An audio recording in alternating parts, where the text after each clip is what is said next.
నమస్కారం. ఇదే సంగతికి స్వాగతం. అగ్రరాజ్యం అమెరికాలో సరికొత్త శకం ప్రారంభమైంది. డెమోక్రాట్ల 8 ఏళ్ల పాలన తర్వాత జరిగిన ఎన్నికల్లో ఊహించని విజయాన్ని అందుకున్న రిపబ్లికన్ డొనాల్డ్ ట్రంప్ అమెరికా 45వ అధ్యక్షుడిగా బాధ్యతలు స్వీకరించారు. దాదాపుగా 8 లక్షల మంది సమక్షంలో ట్రంప్ ప్రమాణ స్వీకారం చేశారు. సర్వేల్ని తలకిందులు చేస్తూ స్థానిక భావాల్ని రగిల్చి గెలుపు కైవసం చేసుకున్న ట్రంప్ శ్వేత సౌదాధీశుడిగా కొత్త అవతారం ఎత్తారు.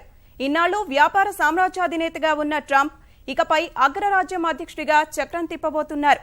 ఎన్నికల ప్రచారంలో చెప్పినట్లే అధ్యక్షుడిగా ప్రమాణం చేసిన వెంటనే తన ప్రాధాన్యాలు వెల్లడించారు. అమెరికా ఫస్ట్ నినాదం పునరుద్ఘాటించారు. ఉద్యోగాలు, సంస్థలు, సరిహద్దుల్ని కాపాడుకుంటామని స్పష్టం చేశారు. ఇకపై ప్రజలే పాలకులు, అమెరికానే ముందు అనే పాలనా మంత్రంతో ముందుకెళతామన్నారు.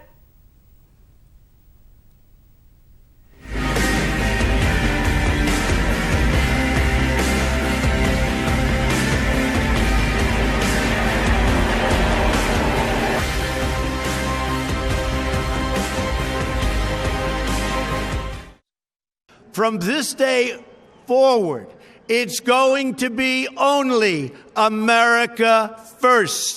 America first.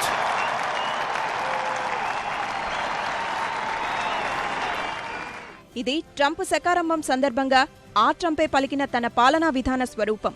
అమెరికానే ముందు, దేశ ప్రయోజనాలకే పెద్దపీట, అమెరికాకు పూర్వ వైభవం తీసుకొస్తా, ఉగ్రవాదాన్ని తుదముట్టిస్తా అంటూ భీషణ ప్రతిజ్ఞ తీసుకున్నారు ట్రంప్. పాలన పట్ల ఇన్నాళ్లు తనకున్న వ్యూహాలు అన్నీ వేదికలపై పంచుకున్న ట్రంప్ ఇక కార్యరంగంలోకి దిగేందుకు సిద్ధమయ్యారు. ఎన్నికల్లో తన ప్రత్యర్థి హిల్లరీ క్లింటన్ సహా మాజీ అధ్యక్షులు లక్షలాది అభిమానుల సమక్షంలో తన భవిష్యత్ కార్యాచరణను, దార్శనికతను ఆవిష్కరించే ప్రయత్నం చేశారు. ఉద్యోగాలు, ఉగ్రవాదం, విదేశాంగ విధానం వంటి అన్ని అంశాలపై తీసుకోబోయే నిర్ణయాలపై కుండబద్దలు కొట్టారు. ఇప్పటివరకు జరిగిన పాలనకు భిన్నంగా సరికొత్త అమెరికాను సాక్షాత్కారం చేస్తానన్నారు. దేశ ప్రజల బంగారు భవిష్యత్తు కోసం పార్టీలకు అతీతంగా పనిచేద్దామని పిలుపునిచ్చారు. ప్రజల కలల ప్రపంచాన్ని సాకారం చేసేందుకు కృషి చేస్తానని తెలిపారు. దేశ ఆర్థిక వ్యవస్థను రెట్టింపు చేసేందుకు తన వద్ద ప్రణాళికలు ఉన్నట్లు వెల్లడించిన డొనాల్డ్ ఇక వాటి అమలుపై దృష్టి సారిస్తానన్నారు.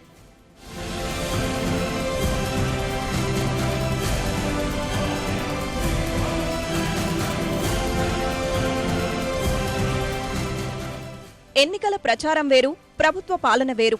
అధికారంలోకి వచ్చేందుకు, ప్రత్యర్థులపై పైచేయి సాధించేందుకు ప్రతి ఒక్కరూ ప్రచారంలో ఎన్నో హామీలు ఇస్తారు. కానీ వాస్తవంలో వాటిని అమలు చేయాల్సి వస్తే మాత్రం 1-2 సార్లు ఆలోచించాల్సిందే. గతంలో ఒబామా కూడా మొదట్లో అమెరికాకే పెద్దపీటని ముందుకొచ్చినా అధ్యక్ష పీఠం ఎక్కిన తర్వాత వాస్తవ పరిస్థితులకు అనుగుణంగా సరళీకరణ బాణీ వైపు మొగ్గు చూపక తప్పలేదు. ఇప్పుడు ట్రంప్ సైతం ప్రాప్తకాలజ్ఞతను ప్రదర్శిస్తే సరి. లేకపోతే ప్రపంచ దేశాల్లో, ముఖ్యంగా ఐరోపా, ఆసియా దేశాలతో అమెరికా సంబంధాలు మరో మలుపు తీసుకుంటాయి. కన్నకూతురుపైన వివాదాస్పద వ్యాఖ్యలతో ఇరుకున పడ్డ ట్రంప్ ఐక్యరాజ్యసమితి సహా నాటో, చైనా, రష్యాలపై తన వాదనలతో ఇబ్బందులు పడ్డాడు. విశాల పసిఫిక్ వాణిజ్య భాగస్వామ్య ఒడంబడికపైన ఆయన అభిప్రాయాలు కలకలం రేపాయి. విదేశాంగ విధానాన్ని ఏకాఏకిన పూర్తిగా మార్చడం ప్రస్తుత పరిస్థితుల్లో ఆచరణ సాధ్యం కాదనేది విశ్లేషకుల మాట. ఎన్నికల్లో ఓటర్లను ఆకర్షించుకునేందుకు చెప్పే మాటలు వేరు, క్షేత్రస్థాయి పరిస్థితులు వేరని వారు గుర్తు చేస్తున్నారు. అయితే ప్రపంచీకరణ నేపథ్యంలో ఏ దేశమైనా సొంతంగా మనుగడ సాధించే రోజులకు కాలం చెల్లింది. ప్రతి దేశం ఏదో ఒక విషయంలో ఇతరులపై ఆధారపడక తప్పనిసరిగా మారింది. చైనా వంటి దేశాల రూపంలో ఎదురవుతున్న సవాళ్లను ట్రంప్ సర్కార్ ఎలా ఎదుర్కొంటుందనేది కీలకంగా మారింది. సైనిక శక్తి మొదలుకొని అంతరిక్ష కార్యకలాపాల వరకు అన్నింటా పోటీ తీవ్రమవుతుంటే తమ ఆధిపత్యాన్ని నిలబెట్టుకునేందుకు అమెరికా తీవ్రంగా శ్రమించాల్సిందే. నిన్న మొన్నటి వరకు ఉన్న ట్రంప్ వేరు, ఇప్పటి ట్రంప్ వేరు. ఎందుకంటే ప్రస్తుతం ఆయన అమెరికా అధ్యక్షుడు. ట్రంప్ పీఠమెక్కగానే ప్రపంచ దేశాధినేతలంతా అభినందనలు తెలిపినా ఆయన్ను వ్యతిరేకిస్తున్న వారు మాత్రం ప్రపంచవ్యాప్తంగా ఆందోళన బాట పట్టారు. ప్రమాణ స్వీకారం రోజే రోడ్లపైకి వచ్చారు. వాషింగ్టన్లో ఉద్రిక్త పరిస్థితులు నెలకొన్నాయి. ప్రమాణ స్వీకార ప్రాంగణంలోకి దూసుకెళ్లేందుకు ఆందోళనకారులు విశ్వ ప్రయత్నం చేశారు. ఒబామా ప్రమాణ స్వీకారాన్ని 18 లక్షల మంది ప్రత్యక్షంగా వీక్షించగా ట్రంప్ ప్రమాణానికి 8 లక్షల మందే హాజరయ్యారు. వారిలో అత్యధికులు నిరసనకారులే. అందుకే అందరి అధ్యక్షుడిగా మన్ననలు పొందడమనేది ట్రంప్ చేతిలోనే ఉంది. అందర్నీ మెప్పించేలా, వారిలో నెలకొన్న భయాందోళన తొలగించేలా పాలన అందిస్తే ముందు ఇంట గెలిచిన వాడవుతాడు. ప్రస్తుతం ట్రంప్ ముందున్న లక్ష్యాలు, నెరవేర్చాల్సిన హామీలు తక్కువేం కాదు. డెమోక్రాట్లను ఓడించేందుకు ప్రధానంగా స్థానిక జెండాను నెత్తికెత్తుకున్న డొనాల్డ్ ఇక కార్యబృందం సహకారంతో వాటి అమలు దిశగా తీసుకోవాల్సిన చర్యలపై ఆలోచిస్తున్నారు. 8 ఏళ్ల నుంచి అమెరికాను అన్ని విధాలా దేశాన్ని నాశనం చేసేందుకు ప్రయత్నాలు జరుగుతున్నాయని చెప్పిన ట్రంప్ తన హయాంలో మళ్లీ అమెరికాకు మంచి రోజులు వస్తాయన్న భరోసా ప్రజల్లో కల్పించాలి. దేశం పరువు ప్రతిష్టలతో ముడిపడి ఉన్న వ్యవహారం కావడం వల్ల ఇష్టారాజ్యంగా కాకుండా అందరి అనుభవాలను, సలహాలను, సూచనలను పరిగణలోకి తీసుకోవాల్సి ఉంటుంది. ఈ విషయాలన్నీ ఆయనకు తెలియనివి కావు. అందుకే ప్రమాణ స్వీకార కార్యక్రమంలోనే తన ఆలోచనలపై స్పష్టమైన సంకేతాలిచ్చారు. వలసలు, విదేశీ వ్యవహారాలు, వాణిజ్యం, పన్నులు ఇలా అన్ని రంగాల్లోనూ అంతిమ ప్రయోజనం అమెరికాకే దక్కేట్లు చూస్తామని ట్రంప్ చెబుతున్నారు. సరికొత్త రహదారులు, వంతెనలు, విమానాశ్రయాలు, సొరంగ మార్గాలు, రైల్వే మార్గాలు నిర్మిస్తూ అమెరికాను మరింత మెరుగైన దేశంగా తీర్చిదిద్దాలని భావిస్తున్నారు. తాను తలపెట్టిన ఏ ప్రాజెక్టునైనా స్థానికుల భాగస్వామ్యంతోనే నిర్మిస్తానని ట్రంప్ తేల్చి చెప్పారు. Every decision on trade, on taxes, on immigration, on foreign affairs will be made to benefit American workers and American families. I will fight for you with every breath in my body, and I will never, ever let you down. America will start winning again, winning like never before. We'll bring back our jobs. We will bring back our borders. We will bring back our wealth. And we will bring back our dreams. Rebuilding our country with American hands and American labor. ఓవైపు Trump అధ్యక్ష బాధ్యతలు చేపడుతుండగానే ప్రపంచ IT వర్గాలకు America సెనేటర్లు shock ఇచ్చేందుకు పావులు కదుపుతున్నారు. ప్రధానంగా భారత IT రంగానికి వారు తీసుకోబోతున్న నిర్ణయాలు చేదుగుళికలుగా మారడం ఖాయంగా కనిపిస్తోంది. ఐటీకి ఆయువు పట్టుగా మారిన H-1B వీసాల తేనెతుట్టను కదిపేందుకు రంగం సిద్ధం చేశారు. వీసా నిబంధనను మరింత కఠినతరం చేసేలా బిల్లును తెచ్చేందుకు ప్రయత్నాలు ముమ్మరం చేశారు. చట్టబద్ధత తెచ్చే దిశగా సెనేటర్లు సన్నాహాలు చేస్తున్నారు. ఒకవేళ నిబంధన కఠినతరమైతే మాత్రం మన ఐటీ నిపుణులకు గడ్డుకాలం మొదలైందనే చెప్పాలి. కొత్త బిల్లు ప్రకారం అమెరికా విశ్వవిద్యాలయాల్లో చదివిన విదేశీయులకు మాత్రమే H-1B వీసాల జారీలో తొలి ప్రాధాన్యమిస్తారు. 50 కంటే ఎక్కువ మంది ఉద్యోగులు ఉన్న అవుట్సోర్స్ కంపెనీలు అదనంగా H-1B L-1 వీసాలున్న వారిని నియమించుకోవడానికి అనుమతించని విధంగా నిబంధన రూపొందిస్తున్నారు. అయితే సిలికాన్ వ్యాలీలో ఉన్న సంస్థల శ్రేయస్సు దృష్ట్యా ఇప్పటికిప్పుడు భారతీయ ఉద్యోగుల జోలికి రాకున్నా H-1B వీసాల జారీని తగ్గించేందుకు చర్యలు చేపట్టడం ఖాయంగా కనిపిస్తోంది. వీసాలను తగ్గించడం సహా వీసా రుసుం భారీగా పెంచే ఆలోచనలో ఉంది ట్రంప్ బృందం. ఐటీలో పెట్టుబడుల రక్షణ, సంస్థల విస్తరణలు ప్రశ్నార్థకంగా మారాయి. ఈ పరిణామాల క్రమంలో H-1B వీసాల భారాన్ని తగ్గించుకునేందుకు స్థానికులకే ఉద్యోగ కల్పనకు ప్రాధాన్యమిస్తే భారతీయ విద్యార్థులకు ఉద్యోగావకాశాలు చాలా మేరకు కుదించుకుపోయినట్లే.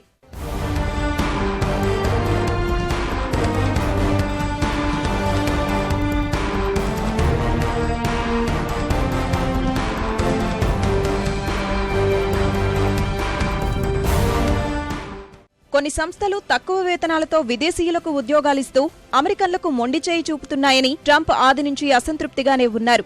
ప్రజల్లోనూ ఉన్న అదే అభిప్రాయాన్ని అనుకూలంగా మార్చుకొని అమెరికన్లకే ముందు అవకాశాలు అనే నినాదాన్ని నెత్తినెత్తుకొని ట్రంప్ విస్తృతంగా ప్రచారం చేశారు. ప్రజల నుంచి కూడా మంచి స్పందనే వచ్చింది. అందుకే పాలనలో అనుభవజ్ఞురాలైన హిల్లరీని కాదని ట్రంప్కే పట్టం కట్టారు.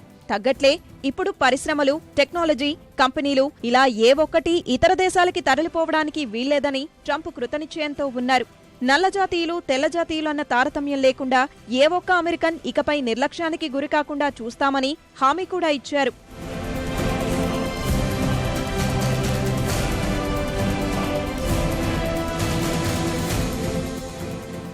ఉద్యోగాల అంశాన్ని పక్కకు పెడితే ప్రపంచ భద్రతకు పెనుముప్పుగా పరిణమించిన ఉగ్రవాదంపై ట్రంప్ ఖచ్చితమైన వైఖరితోనే ఉన్నారు.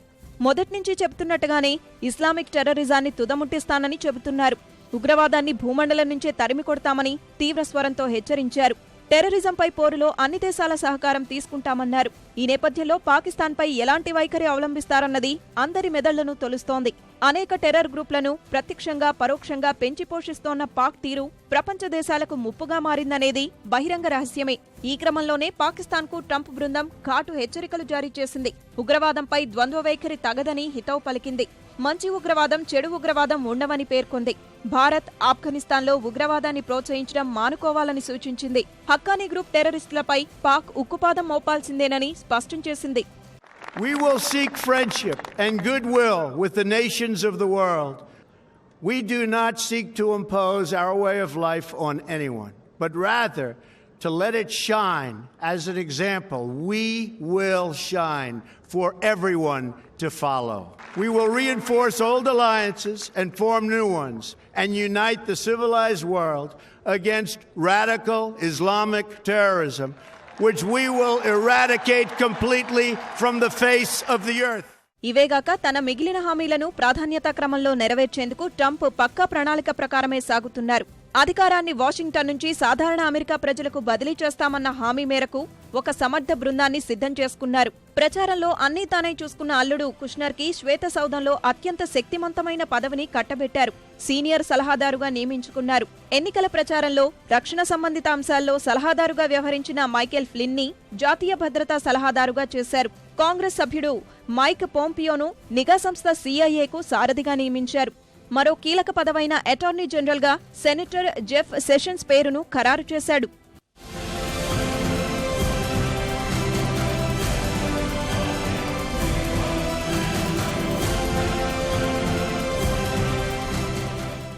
అపరిమిత అధికారాలు ఉన్న అమెరికా అధ్యక్షుడు అనుసరించే విధానాలు, ఆయన తీసుకునే చర్యలు అంతర్జాతీయంగా ఎన్నో మార్పులు చేర్పులకు కారణమవుతాయి.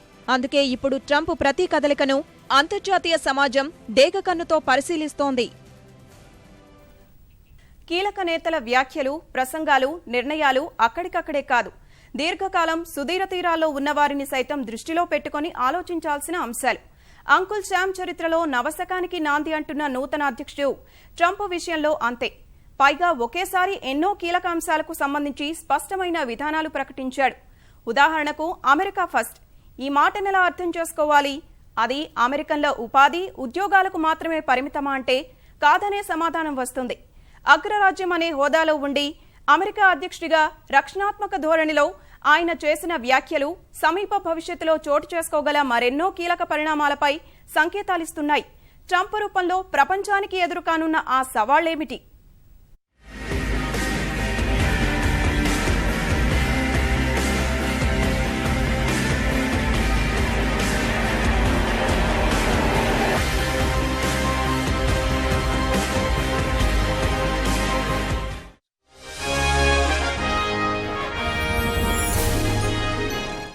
అన్నింటా అమెరికానే ముందు.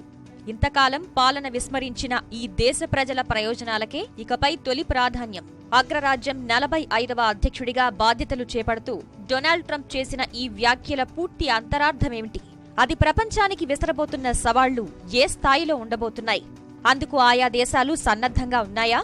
ఒబామా వెడలి ట్రంప్ రాక అనే కాదు, 8 ఏళ్ల డెమోక్రాట్ల పాలన పోయి రిపబ్లికన్ల హయాం ప్రారంభం కాబోతున్న తరుణంలో అందరి మదిలో ఇలాంటి ఎన్నో సందేహాలు. స్వతహాగానే ఇరు పార్టీల మధ్య ఉన్న వైరుధ్యాలు చూస్తే ఒకరిది ప్రజాస్వామ్య ఉదారవాదం, ఆ స్థానంలో ఇప్పుడు రాబోతున్న వారిది సంప్రదాయ జాతీయవాద భావజాలం. అందులో అక్కడున్నది ట్రంప్. తగ్గట్టే నిక్కచ్చిగా తన అభిప్రాయాలు కుండబద్దలు కొట్టేశాడు. అవి దీర్ఘకాలంలో ఎలాంటి పరిణామాలకు దారితీయబోతున్నాయనే ఉత్కంఠ నెలకొనడం కూడా సహజం. పూర్తిగా ఎప్పుడో 1930ల నాటి రక్షణాత్మక ధోరణుల్ని అనుసరిస్తూ అమెరికా ఫస్ట్ తో పాటు అమెరికా వస్తువులనే కొనండి, అమెరికా వారికే ఉద్యోగాలివ్వండి అన్న నినాదాలు అందుకు కారణం. అది కూడా ఎన్నో అనవసర ఉద్రిక్తతలను నివారించి శాంతి నోబెల్ అందుకున్న ఒబామా స్థానంలో మళ్లీ యుద్ధంతోనే శాంతి అనే భావజాలం గల రిపబ్లికన్ అధ్యక్షుడు ట్రంప్ రావడమనేది అంతర్జాతీయ విశ్లేషకులు చాలా నిశితంగా గమనిస్తున్న విషయం. నిజానికి కూడా 8 ఏళ్ల క్రితం జార్జ్ బుష్ నుంచి ఒబామా పగ్గాలందుకునే సమయానికి ఆఫ్ఘనిస్తాన్, ఇరాక్, సిరియా సహా అనేక దేశాల్లో యుద్ధాల్లో, అంతర్యుద్ధాలను అణిచివేసే పోరాటాల్లో అమెరికా సైన్యం తలమునకలయ్యుంది. అనంతరం ఒబామా పాలనలోనూ లిబియా, పాకిస్తాన్, సోమాలియా, యెమెన్ సహా 7 దేశాల్లో సైనిక చర్యలకు అనుమతించినా అవి ప్రత్యేక లక్ష్యాలతో మాత్రమే చేసినవి.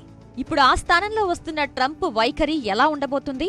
మొదట్నుంచి మాటలతో దూకుడు ప్రదర్శిస్తూ వస్తూనే చేతలతోనూ అదే సందేశం ప్రయత్నం చేసిన అతడి పాలనను ఎలా అర్థం చేసుకోవాలి అనే అంశాలు ఇప్పుడు చాలా కీలకంగా మారాయి. పునర్నిర్మాణంలో సాయం కోసం ఎదురు చూస్తున్న ఆఫ్ఘనిస్తాన్ వంటి దేశాలకైతే అది మరింత కీలకంగా మారింది.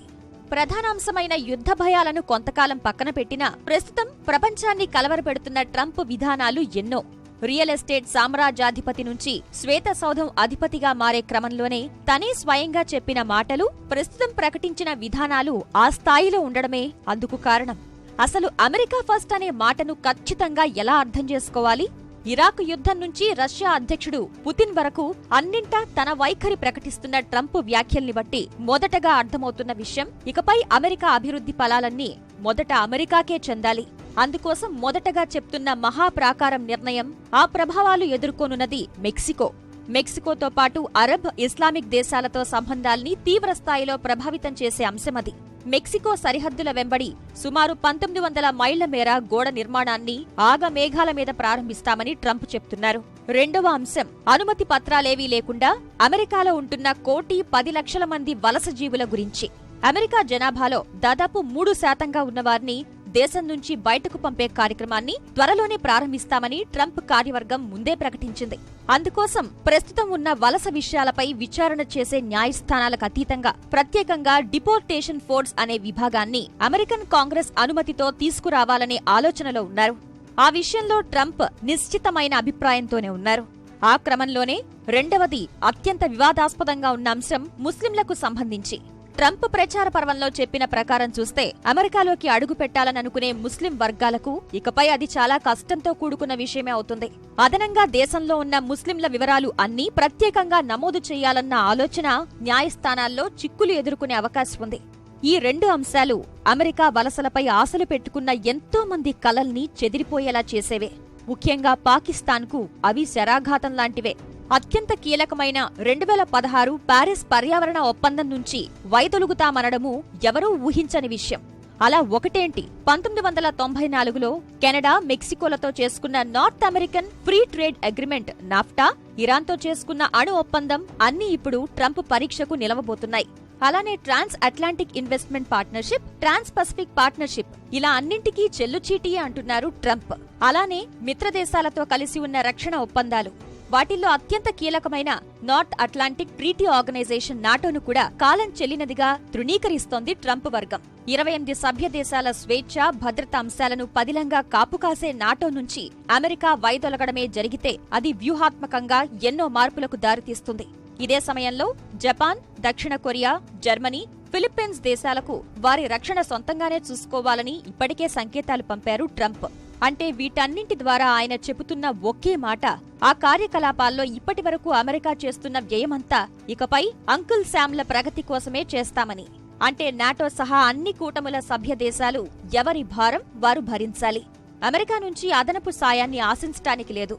వాస్తవం ఏమిటంటే, ప్రస్తుతం ట్రంప్ రద్దు చేసుకోవాలి అనుకుంటున్న ఈ ఒప్పందాలు, వైదొలగాలి అనుకుంటున్న ఒడంబడికలు, అంతర్జాతీయ చట్టాలు, ద్వైపాక్షిక, త్రైపాక్షిక సుదీర్ఘ చర్చలు, మంతనాల తర్వాత కుదిరినవే. ఆ పరిస్థితుల్లో ట్రంప్ ఏ ఏకపక్ష నిర్ణయమైనా న్యాయపరంగా కూడా అనేక సవాళ్లు అధిగమించాల్సి ఉంటుంది. అయితే ఆ సవాళ్ల ఫలితాలతో సంబంధం లేకుండా సభ్య దేశాలన్నీ మాత్రం ట్రంప్ హయామంతా అమెరికాతో ఇప్పుడున్న సానుకూల వాతావరణంలో మాత్రం కార్యకలాపాలు చేసుకోలేవు. చైనాను తీసుకుంటే ఒకే చైనా విధానానికి ట్రంప్ మొదట్నుంచి భిన్నమైన గళం వినిపిస్తున్నారు. వెల్లువలా వచ్చి పడుతున్న చైనా ఉత్పత్తులను అడ్డగిస్తామని అంటున్నారు. అందులో ఒకటి చైనాను దౌత్యపరంగా ఇబ్బంది పెట్టే అంశమైతే, మరొకటి ఆర్థికంగా నిలువరించే ప్రయత్నం. పోనీ అదేమన్నా చైనా వ్యతిరేక శక్తులకు ఉపయోగపడుతుందా అంటే అందరితోనూ సమదూరం. అమెరికానే ముందనే విధానాలతో ట్రంప్ ఎవరికి దగ్గరవాడో, ఎవరికి దూరంవాడో చెప్పలేని పరిస్థితి. అంతేగాక మిగిలిన దేశాలు అమెరికానే రక్షణాత్మక ధోరణికే మొగ్గు చూపితే స్వేచ్ఛ, వాణిజ్య ఒప్పందాలకు తూట్లు పడతాయి. చైనా అధికారిక మీడియా గ్లోబల్ టైమ్స్ అయితే ఇప్పటికే ట్రంప్ ప్రారంభ ఉపన్యాసాన్ని వాణిజ్య ఉద్రిక్తతలు రెచ్చగొట్టేదిగా పేర్కొంటూ కథనాలు వెలువరించింది. ట్రంప్ చైనాకు మంట పుట్టేలా చేసిన వ్యాఖ్యలపై తైవాన్ ఒక్కటే మాత్రం సంతోషం వ్యక్తం చేస్తుందని చెప్పొచ్చు. ప్రారంభ ఉపన్యాసంలో ఏం ప్రస్తావించకున్నా చైనాతో ఉన్న వన్ చైనా విధానాన్ని దాటి నవంబర్లో ఫలితాలొచ్చిన వెంటనే ట్రంప్ తైవాన్ ప్రభుత్వాధినేతతో ఫోన్లో మాట్లాడడమే అందుకు కారణం. దక్షిణ కొరియాది భిన్నమైన పరిస్థితి. ఇంతకాలం ఉమ్మడి శత్రువు ఉత్తర కొరియాకు వ్యతిరేకంగా అమెరికా నుంచి వారికి సైనిక మద్దతు లభిస్తుంది. ఇప్పుడు ఆ సేవలకు గాను అదనపు మొత్తాలను కోరడం, వాణిజ్య ఒప్పందాలను పునః సమీక్షించడం అనే ఆలోచనల్లో ట్రంప్ వర్గం ఉందన్న సమాచారమే దక్షిణ కొరియాకు మింగుడు పడటం లేదు. ఉత్తర కొరియా అణు కార్యక్రమంపై ట్రంప్ స్థిరమైన వ్యతిరేక అభిప్రాయాన్ని కలిగి ఉండడం మాత్రం వారికి కొంతలో కొంత ఊరట కలిగించే విషయం. మన దేశం విషయానికి వస్తే ఐటీ పరంగా ఇబ్బందులున్నా చైనాతో వైరుధ్యాల నేపథ్యంలో సమతూకం కోసం ట్రంప్ భారత్తో సన్నిహితంగానే ఉంటారని, అది దీర్ఘకాలం మేలే చేస్తుందనేది విశ్లేషకుల అభిప్రాయం. ఇక పర్యావరణ పరంగా అయితే ట్రంప్ హయాం విసరబోతున్న సవాళ్లు సామాన్యమైనవి కావు. పెంటగాన్ వరకు అమెరికా జాతీయ భద్రతకు పర్యావరణ మార్పులు పెను సవాలని ఎప్పుడో గుర్తించింది. ప్రపంచ దేశాలు కూడా కర్బన ఉద్గారాలు తగ్గించుకోవాలని అంగీకరిస్తున్నాయి. ఈ విషయంలో అత్యంత ఎక్కువ ఉద్గారాలను విడుదల చేసే అమెరికా, చైనా ఇకపై నియంత్రణ పాటించాలని 2014లో ద్వైపాక్షిక ఒప్పందం చేసుకున్నాయి. తర్వాతే 2015లో ప్రపంచ దేశాలు అన్నీ ప్యారిస్ సంతకాలు చేశాయి. స్వచ్ఛందంగా ఉద్గారాల తగ్గింపు లక్ష్యాలు విధించుకున్నారు. పేద దేశాలను కర్బన ఉద్గారాల తగ్గింపు వైపు నడిపించడానికి ప్రోత్సాహం అందించేలా హరిత పర్యావరణ నిధి ఏర్పాటుకు నిర్ణయించారు. 2016 అక్టోబర్లో ఆ ఒప్పందంపై 170 దేశాలు సంతకాలు చేశాయి. బొగ్గు పులుసు వాయువు కంటే 1000 రెట్లు హాని చేసే హైడ్రోఫ్లూరోకార్బన్స్ నియంత్రణ లక్ష్యాలు విధించుకున్నారు. ఇప్పుడు ట్రంప్ ని చూస్తే ఇదంతా చైనా మాయగా కొట్టిపారేస్తున్నారు. రిపబ్లికన్ పార్టీ కూడా పర్యావరణ శాస్త్ర అంచనాలను అంగీకరించడం లేదు. అంటే ఇక్కడ ఒక విషయం స్పష్టం. ఉద్గారాలకు సంబంధించి చైనాతో ఒప్పందం, పారిస్ ఒడంబడిక నుంచి పెద్దన్నా పునరాలోచించుకోవడం తథ్యం. అదే జరిగితే భూతాప నియంత్రణకు ఇంతకాలం పర్యావరణవేత్తలంతా పడిన శ్రమ బూడిదలో పోసిన పన్నీరే అవుతుంది. అది అమెరికా, చైనానే కాక ప్రపంచంలో మరే దేశానికి శుభసూచకం కాని విషయం. నాఫ్టా నుంచి బయటకు వస్తే అమెరికాలో స్థానికులకు కొంతమేర ఉద్యోగాలైతే వస్తాయి. కానీ అదే సమయంలో కెనడా, మెక్సికోల్లో తయారీ రంగంపై ఆధారపడ్డవారి ఉద్యోగాలకు ఎసరొస్తుంది. చైనాతోనూ అంతే. అది అంతర్జాతీయంగా, వాణిజ్యపరంగా తీవ్రమైన పోటీ, వివాదాలకు దారితీసే పరిస్థితికి తీసుకుని వెళ్తుంది.